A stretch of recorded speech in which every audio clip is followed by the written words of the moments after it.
الرحمن الرحیم یا ایہا النبی اتق اللہ، اے پیغمبر ڈرے اللہ سے، ولا تطع الکافرین، نہ کہاں مانے کافروں کا،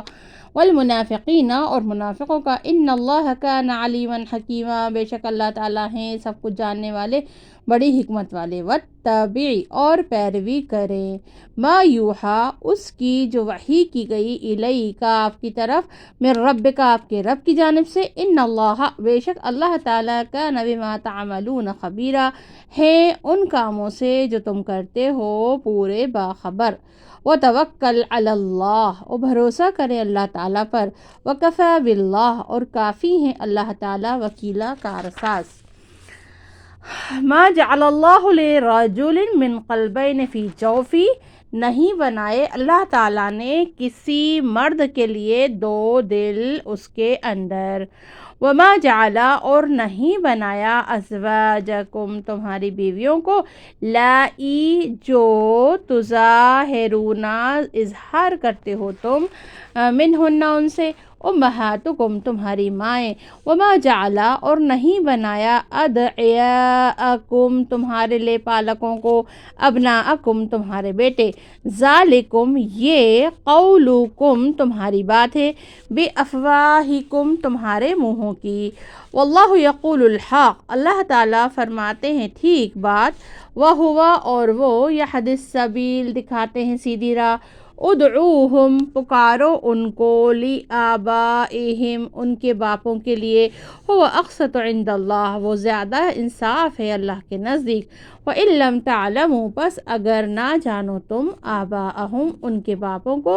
فإخوانکم تو تمہارے بھائی ہیں، فی الدین دین میں، وموالیکم اور تمہارے آزاد کردہ ہیں، ولیس علیکم جناح اور نہیں ہے تم پر کوئی گناہ، فیما اخطأتم اس میں جو چوک گئے تم بہی اس کے ساتھ، ولیکن ما تعمد لیکن جو ارادہ کیا، قلوبکم تمہارے دلوں نے، وکان اللہ غفورا رحیما اور ہیں اللہ تعالیٰ بڑے بخشنے والے بڑے مہربان۔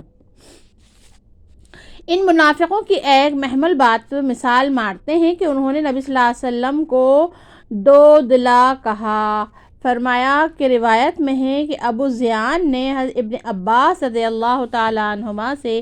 آیت کریمہ وما جعل اللہ لرجل من قلبین فی جوفہ کی مراد ابن عباس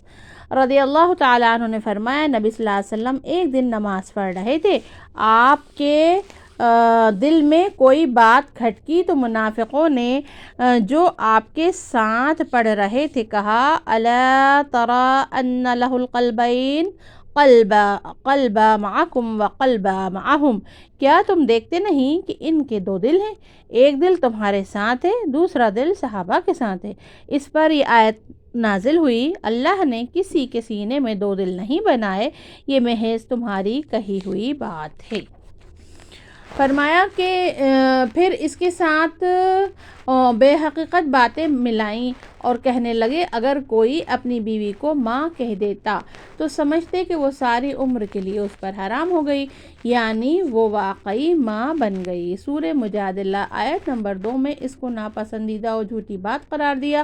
اور کفارہ ادا کرنے کا حکم دیا، بس رہی وہ بہر حال بیوی ماں نہیں بن گئی۔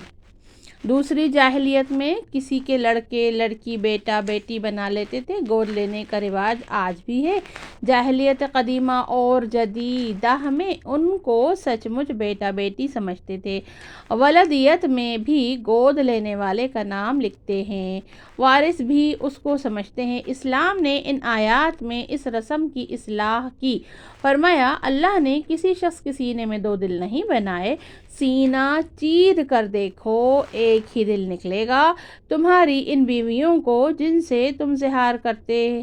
ہیں تمہاری مائیں نہیں بنایا، ماں وہ ہے جس نے جنا ہے، بیوی نے شوہر کو کہاں جنا ہے، پھر وہ ماں کیسے بن سکتی ہے، اور تمہارے منہ بولے بیٹوں کو تمہارے بیٹے نہیں بنایا، تمہارے منہ بولے بیٹے کیسے بنایا، فرمایا کہ دیکھو ایک ہی دل نکلے گا تمہاری ان بیویوں کو جن سے تم زہار کرتے ہیں تمہاری مائیں نہیں بنایا۔ ماں وہ ہے جس نے جنا ہے، بیوی نے شوہر کو کہاں جنا ہے۔ یہ تمہارا منہ سے کہی ہوئی بات ہے۔ فرمایا جمع خرچ کرنے سے کیا ہوتا ہے؟ نبی کریم صلی اللہ علیہ وسلم نے حضرت زید بن حارثہ رضی اللہ تعالی عنہ کو آزاد کر کے بیٹا بنایا تھا۔ لوگ جاہلیت کے دستور کے مطابق ان کو زید بن محمد کہتے تھے۔ پھر جب یہ آیت نازل ہوئی تو زید بن حارثہ کہنے لگے یہ اللہ کے نزدیک انصاف کی بات ہے، ظلم کی ضد ہے۔ ظلم کے معنی حق تلفی کے ہیں۔ پھر فرمایا کہ اگر تم کو ان کے باپوں کا پتہ نہ ہو، مثلا وہ بچہ پڑا ہوا ملا تھا، اس کو پالا اور بیٹا بنا لیا، کوئی بچہ غلام بنا لیا گیا، پھر وہ بڑا ہوا اور کسی نے اس کو آزاد کر کے بیٹا بنا لیا، معلوم نہیں کہ اس کا باپ کون ہے، تو وہ تمہارے دینی بھائی ہیں اور تمہارے آزاد کردہ ہیں، پس ان کو اخو یا مولا کہو، فلاں کی جگہ گود لینے والے کا نام لکھو۔ چلیے